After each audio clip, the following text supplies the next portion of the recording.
Hey everyone, it's Belushi here coming back at you guys today with another video, and it's actually going to be another plushie commentary deep dive video on Pom Pals. So these adorable little guys, they're super duper cute, and yeah, we're going to be talking all about them and really about where they come from. So Pom Pals were created by the company Aurora World Incorporated, which was started by H.Y. No, which I think is Huey-Yol-No, I think is how you pronounce that. The company was started in 1981 in South Korea. In Seoul. And now they have offices in Hong Kong, LA, and the UK, and really across the world. So it's an international company, and they make plushies as well as other toys. And then I think they describe it as high quality gift products. Which I think I've seen books and things like that of that nature that they make, and they are all manufactured out of factories predominantly in Indonesia and China. So, which we see a lot of these, all of these plushies behind me as well. Oftentimes do come from China. Poor working conditions, I would say, which I think is definitely an issue with plushies, that a lot of them do come from those types of factories, or at least it is hard to track down exactly what the factories and working conditions and wages are for these factory workers. I think that it's very important to be really intentional with the plushies that you're buying, and to understand where they are coming from, as a side note. But yeah, I'll talk about that again in a video in the future. I myself am trying to become more intentional with the things that I buy, and as far as overconsumption. Leading into the next thing, one thing that is really good about the Pom Pals, however, is they have an eco-friendly approach. The Pom Pals are specifically an eco-friendly line, which, yeah, they have from, I think this is like a recycled tag, and they were made out of like recycled plastics, in order to make these polyester fabrics, as well as they have little beans in their butt as well. And they're sold in over 45,000 retailers. I mostly saw these within zoos, and like a lot of the other Aurora World Incorporated plush that they have, which are a bit bigger in size, and it's all like typically animals, but they do have other things as well, especially within the Pom Pals, that I'll talk about in a minute. But they're also like it within different department stores, and tourist attractions, and I think you definitely see them. Like, I've even seen them in Hobby Lobby now, at least for the Pom Pals. And then like Meijer, like this one I just got at Meijer literally earlier today. They have also had multiple partnerships with the Pom Pals. Specifically, they've done partnerships with Moomin. I see Moomin way more often as time goes on. And they've also had collaborations with Dr. Seuss, and I think BT21, Dinosaur Roar, etc. So very interesting, definitely a note of success with them. And the Pom Pal line specifically, getting to this, actually was released in 2020, so they haven't been an established line for too long, although we are in 2025 now, so that's coming up on 5 years for them.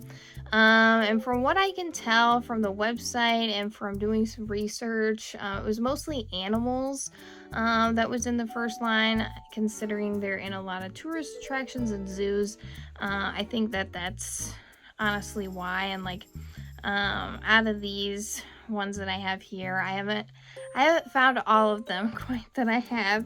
But I mostly have animals. All right, here is the duck. So cute. As time has gone by, and especially with their popularity, they've gone into other, like more magical, like creatures. They have this little unicorn, and then also like objects, and I've even seen a waterfall of them, but they also have like food, and then like this is like a shooting star that I thought was super cute. And so getting into what makes a Pom Pal, so they are 5 inches tall and fit in the palm of your hand. There's no larger sizes or anything, or at least that I know of.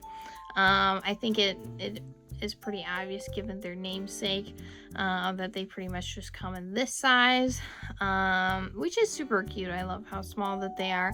And they are made from the 100% recycled plastics. I think what they specifically say is fiber fills made from 100% recycled plastics, cloth labels made from recycled materials. So as far as these little tush tags that they have, and they have a little bit of stuffing inside their heads, and then their body is not filled except with these little plastic pellets that are on the inside. They come with a cute little tag. So this is their tush tag, but they also have this tag. Like, for example, this is one of the, it says original Pom Pals, collect them all. So this is one of the cows. It's the strawberry one. I think they have a light blue one as well, and they call it Belle Strawberry Cow. And her little bio says, with an endless amount of energy, Belle thrives on hanging out and making memories. So she has that little number there, which is, it's kind of blurry, 1-139 and barn. So I'm guessing that's like the little collection is barn. You can also look, this is the little QR code that they give you, that you can visit to look at the other Pom Pals. And then this is kind of like their statement on conservation and all that good stuff. So they all come with that little bio, and then kind of like what their collection is that they come from, or I think they refer to it as a specific party.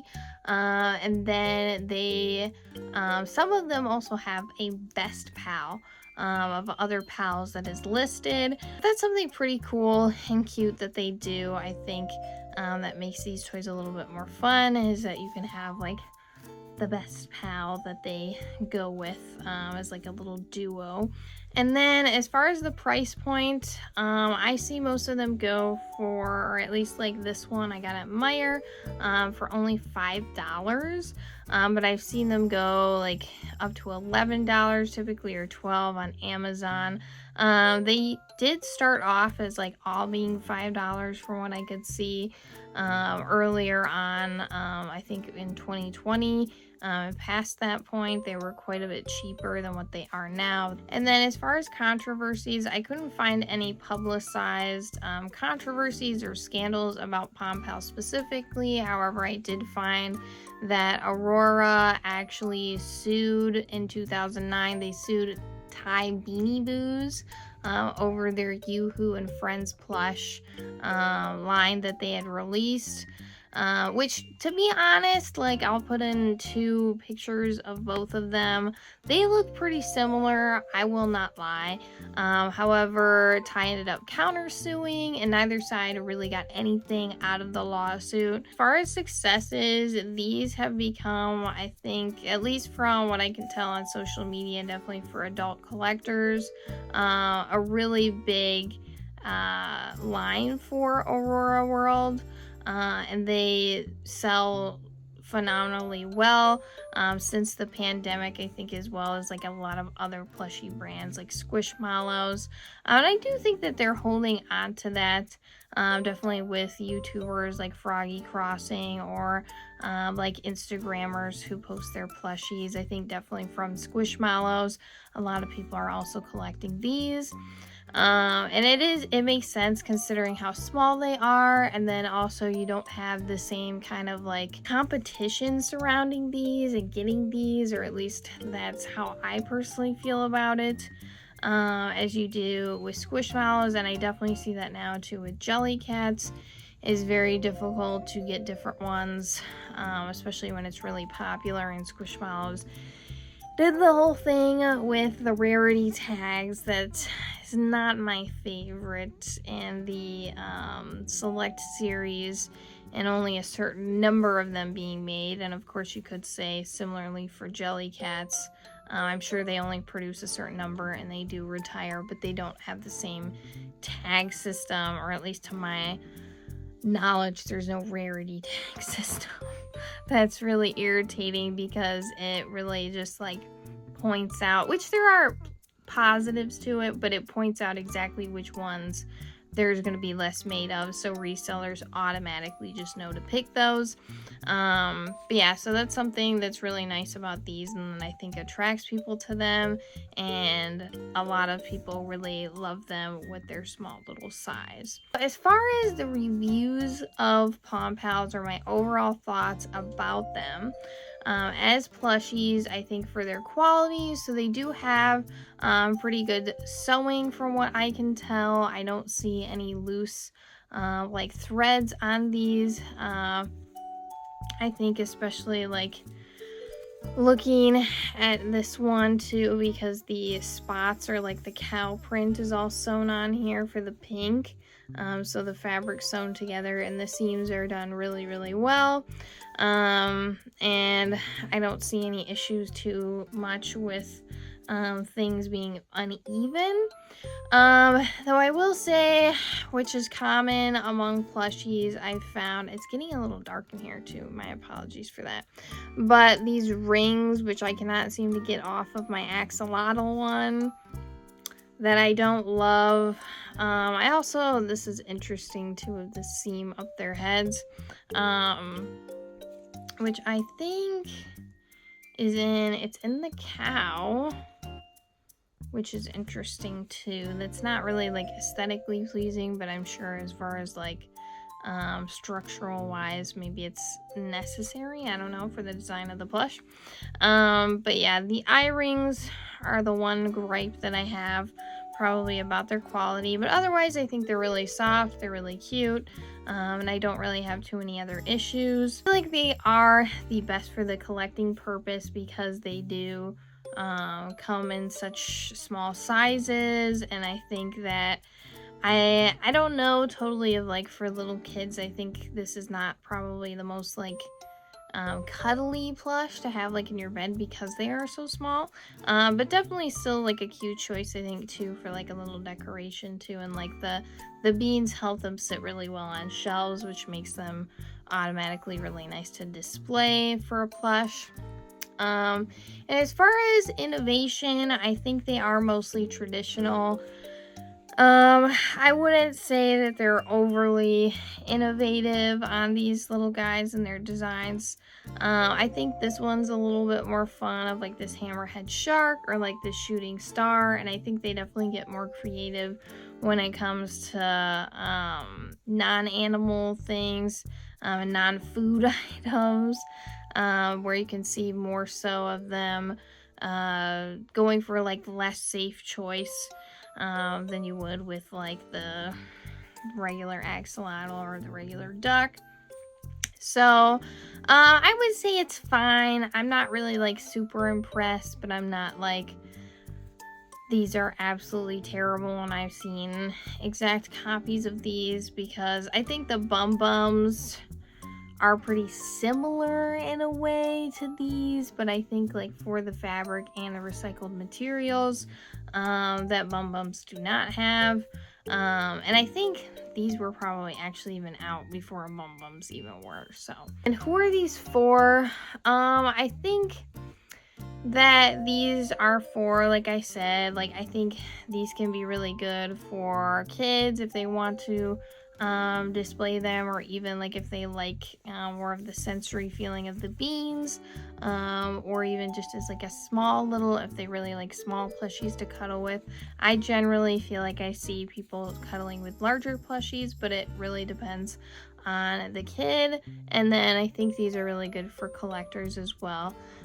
So really all around a good plush for everyone. The only thing, like I said too, is for the beans in their butt, could be a potential choking hazard if those were to be taken out. I would also not recommend giving these to dogs or cats like people do with their squishmallows, and animals in general. I just wouldn't give them to them because of the beans that they have inside of them that they could choke on, or even potentially it could affect their digestion. So I would definitely say to keep these out of their reach if that's possible. Sometimes for cats, I have a cat, that can be difficult. And like the sewing is really good, but it's not going to like face like a dog chewing through this and like focusing on it. It's not gonna survive.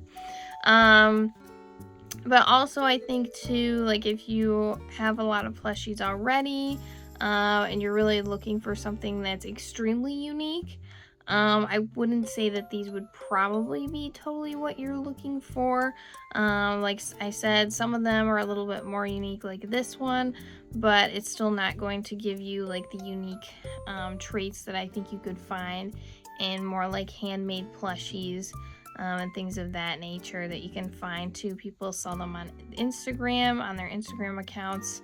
I'll put up a couple of pictures here of some accounts that I follow that I think have some really good options that are really unique. One actually specifically of these little star guys that have really recognizable traits. And these two, I think, like, they're somewhat recognizable, but I mean, I don't think that these faces and the design is really quite that unique compared to other plushies that I've seen. That's just my 2 cents. Still love them, absolutely, and that's just my opinion. For the cost, so if I'm buying these at $5, I think these are a great deal.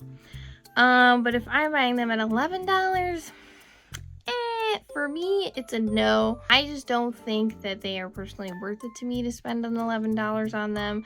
I think they are pretty small. When you can get them for $5 at other places, it's just not worth it to me.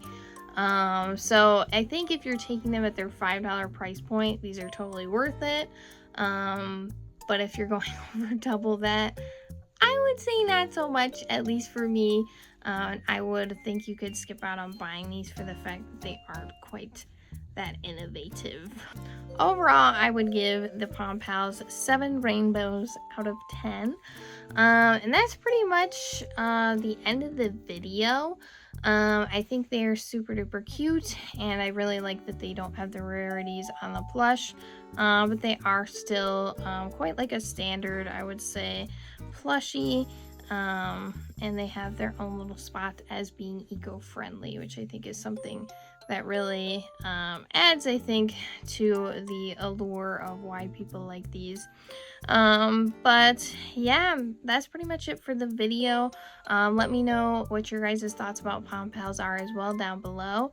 And I am going to be making some more videos all about plush, as well as some figures too of different lines. I think I'm going to do one about Skull Panda, since they also just recently released some plushes a little while ago. I actually got one, so I'm going to be opening it for you guys in a future video. And the Labubu clothes, I did actually make one outfit, but it was extremely difficult and taxing, and I will probably just be looking for some other outfits to get for the Labubus and potentially make a video on it again in the future. But we'll see. So yeah, leave any suggestions too that you have down below. Thank you so much for watching, and I hope you are having a great day wherever you are in the world. Bye guys.